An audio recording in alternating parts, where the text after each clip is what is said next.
Émile Durkheim, 1887. De l'irréligion de l'avenir. Troisième partie.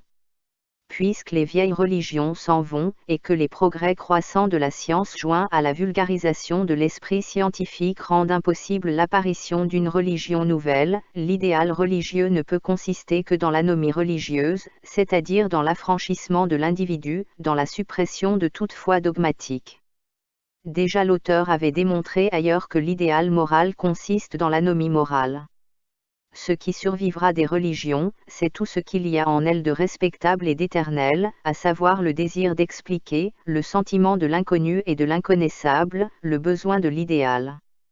Grâce à ce double sentiment des bornes de notre science et de l'infinité de notre idéal, il est inadmissible que l'homme renonce jamais aux grands problèmes sur l'origine et sur la fin des choses. 332. En d'autres termes, ce qui restera de la religion, c'est l'instinct métaphysique et philosophique, c'est l'amour de la spéculation, mais de la libre spéculation. Voilà ce qui sépare radicalement les systèmes philosophiques des croyances religieuses, c'est que les premières ne relèvent que de la libre raison.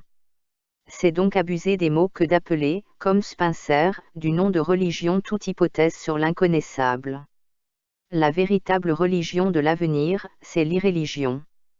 Cependant la religion n'est pas tout entière dans l'aspiration métaphysique, nous avons vu en effet qu'elle était à l'origine essentiellement sociologique. À côté de vues spéculatives, il est une idée pratique qu'on retrouve dans toutes les religions, c'est l'idée d'association. Cette idée-là leur survivra. De plus en plus l'humanité se convaincra que le suprême idéal consiste dans l'établissement de rapports sociaux toujours plus étroits entre les êtres. Seulement les associations de l'avenir ne ressembleront pas à celles du passé. L'individu y entrera librement et y conservera toute sa liberté. Dès maintenant, les assurances sont des associations de ce genre. Mais toute association suppose une certaine communauté d'idées. À mesure que la libre spéculation remplacera les croyances, ne suscitera-t-elle pas une divergence toujours plus grande entre les opinions ? L'auteur espère au contraire que les hypothèses iront en se rapprochant les unes des autres, à mesure qu'elles se rapprocheront davantage de la réalité. Entre les doctrines métaphysiques et morales un triage se fait qui se continuera dans l'avenir. Mais en même temps plus on verra la réalité de près et mieux on en distinguera tous les détails, plus les esprits progresseront et plus ils deviendront pénétrants. Par conséquent ils divergeront de plus en plus à partir d'un centre commun où ils viendront converger. Ainsi se trouveront réalisées du même coup cette fusion des intelligences sans laquelle il n'y a pas de vie collective et cette différenciation croissante qui est la loi du progrès. Dans les derniers chapitres de l'ouvrage, l'auteur cherche à prévoir quels sont les principaux groupes où viendront se ranger les grandes hypothèses métaphysiques et morales. Il ne se propose pas d'en juger la valeur scientifique, mais seulement d'en déterminer la caractéristique essentielle, l'esprit tant spéculatif que pratique.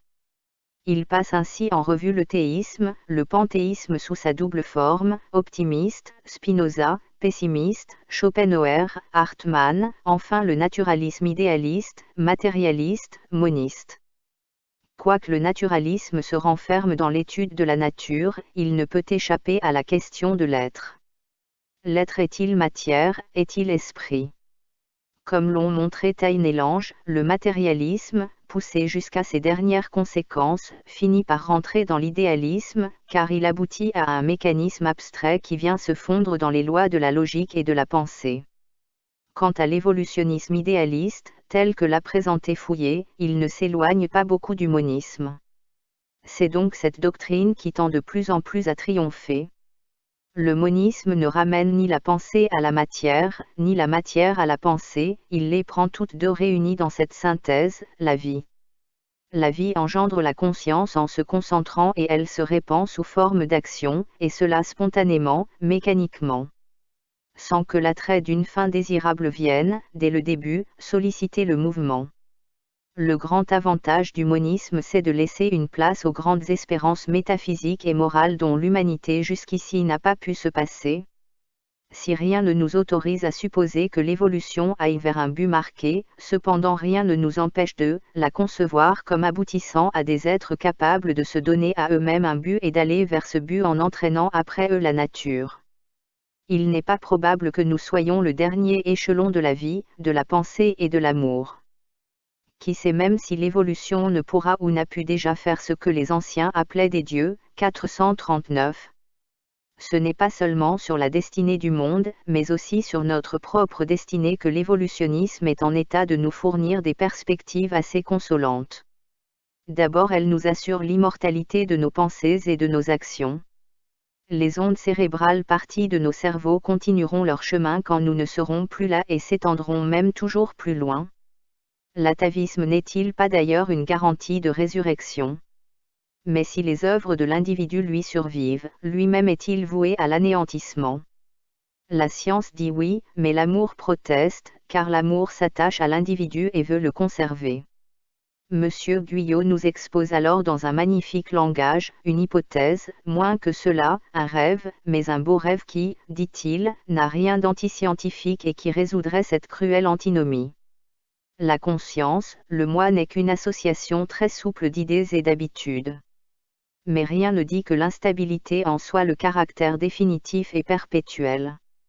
Peut-être finira-t-il par se former des composés d'états de conscience assez solides pour durer toujours, tout en restant assez flexible pour pouvoir adapter à des milieux toujours nouveaux. Pourquoi le résultat du progrès ne serait-il pas la formation de tourbillons psychiques de plus en plus résistants ? Ainsi, dans le stade le plus élevé de l'évolution, la lutte pour la vie deviendrait une lutte pour l'immortalité et voici comme ce rêve pourrait se réaliser. Déjà la psychologie admet que les consciences se peuvent pénétrer les unes les autres. Pourquoi un jour ne verrait-on pas se produire une pénétration infiniment plus complète ? Pourquoi les consciences que réunit un commun amour ne finiraient-elles pas par se confondre réellement au sein d'une conscience supérieure où chacune garderait pourtant sa nuance propre ?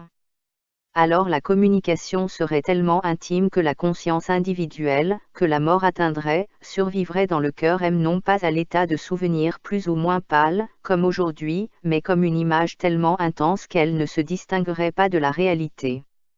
Ce serait comme l'action et le prolongement de la conscience éteinte dans celle qui survit. Alors, tout le problème serait d'être tout à la fois assez aimant et assez aime pour vivre et survivre en autrui. Quant à ceux qui se refusent à entrer dans ce rêve, ils n'ont qu'une chose à faire, n'être pas lâches, puisqu'aussi bien la lâcheté ne sert à rien.